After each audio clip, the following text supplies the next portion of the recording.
નવનીતભાઈ ડાયાભાઈ બાલદિયા કોળી, ગામ બગદાણા. માં ઘણા સમયથી બગદાણા ગુરુ આશ્રમના ટ્રસ્ટીની હારે થોડુંક આમથી આમ ચાલે છે. યોગેશભાઈ સાગર, જેઓનું મુંબઈમાં થોડા દિવસ પહેલાં કાંઈ હશે ભજન, એમાં માયાભાઈ આહિરે એવું કીધેલું કે આ મેનેજિંગ ટ્રસ્ટી યોગેશભાઈ સાગર છે.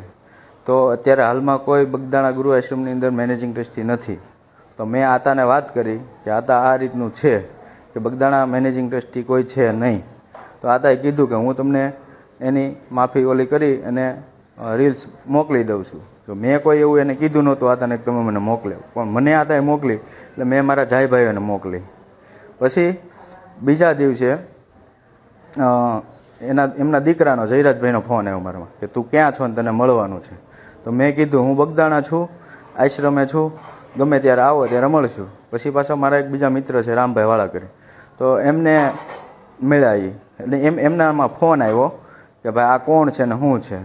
તો રામભાઈ કીધું કે જાયભાઈ છે, એવું કાંઈ છે નહીં. એનું બધું મને બોલાવ્યો, વાતચીત કરી, તો એવું કાંઈ હતું નહીં. પછી આ લોકો રાતે આવ્યા છે ને મારું ટ્રેક્ટર ઊભું રાખ્યું. ટ્રેક્ટર ઊભું રાખી અને ટ્રેક્ટરમાંથી છાવી કાઢી ગયા. મારા છોકરાનો ફોન આવ્યો કે પપ્પા કોઈ આપણા ટ્રેક્ટરમાંથી છાવી કાઢીને ટ્રેક્ટર ઊભું રાખીને અહીંથી વહી ગયા છે.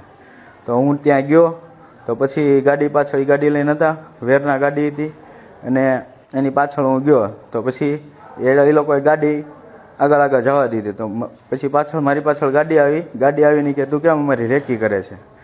તો એમાંથી 4 જણા ઉતરી ખાલી એટલું બોલી અને ધોકાને પાઇપે મને મારીને હાથે પગે બધે ઈજા કરી છે.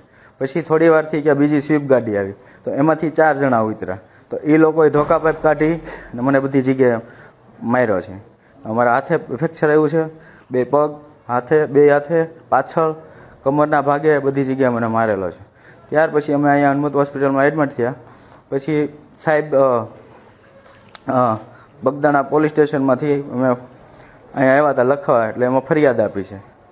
અને અમારા 2 મોબાઈલ તોડી નાખ્યા, મારી 2 વ્હીલ બાઇક તોડી નાખી.